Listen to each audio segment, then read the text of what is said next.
نحمدہ و نصلی علی رسولہ الکریم بسم اللہ الرحمن الرحیم۔ آج کے اپنے سے لیکچر میں ہم نبوت کے 13ویں سال کے واقعات کو دیکھیں گے کہ آپ صلی اللہ علیہ وآلہ وسلم اور باقی صحابہ کی اس سال میں کیا سرگرمیاں رہیں۔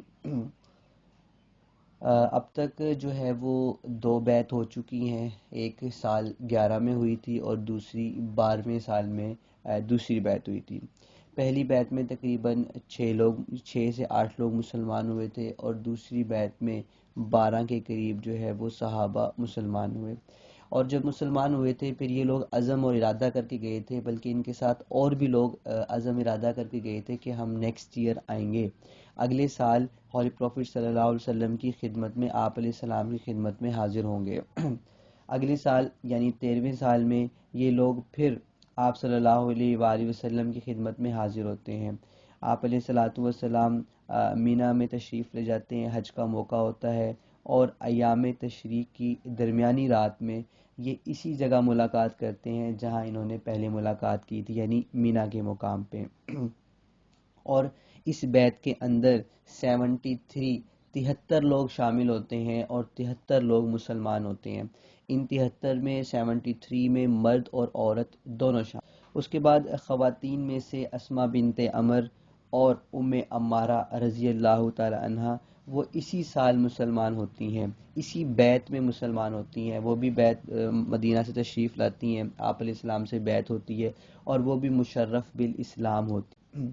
اس کے بعد اسی سال میں آپ صلی اللہ علیہ وآلہ وسلم نے مدینہ کے جو لوگ تھے، اہل مدینہ، ان کی رضامندی سے 12 نقیب یعنی سردار نمائندے مقرر فرمائے مدینہ والوں کے لیے، اور ان میں سے 9 جو تھے وہ قبیلہ خزرج سے تھے اور 3 قبیلہ اوس سے تھے، یعنی یہ 9 اور 3 12 جو ہیں سردار آپ صلی اللہ علیہ وسلم نے منتخب فرمائے مدینہ والوں کے لیے۔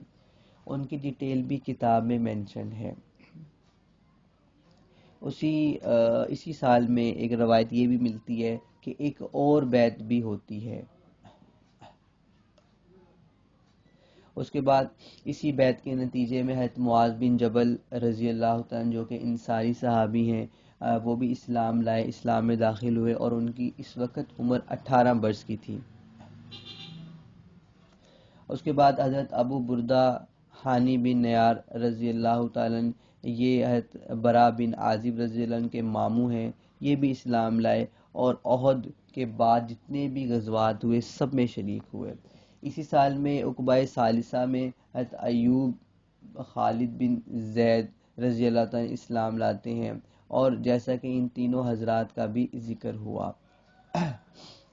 اسی سال میں حضرت سعید بن عاص بن سعید رضی اللہ تعالیٰ یہ بھی مشرف بالاسلام ہوتے ہیں، اسلام لے کے آتے ہیں، اور ان کو بھی صحابی کا درجہ ملتا ہے۔ یہ وہی حضرات ان حضرات میں سے ایک ہیں جن کو عثمان رضی اللہ تعالیٰ نے قرآن مجید لکھنے کا حکم فرمایا تھا، قرآن مجید مصحف میں لکھا، یہ انہی لوگوں میں شامل ہے، قرآن مجید کو لکھنے والے ہیں۔ یہی واقعات پیش آئے، اور یہ وہی سال ہے جو آپ صلی اللہ علیہ وآلہ وسلم نے اپنا آخری سال مکہ میں گزارا تھا۔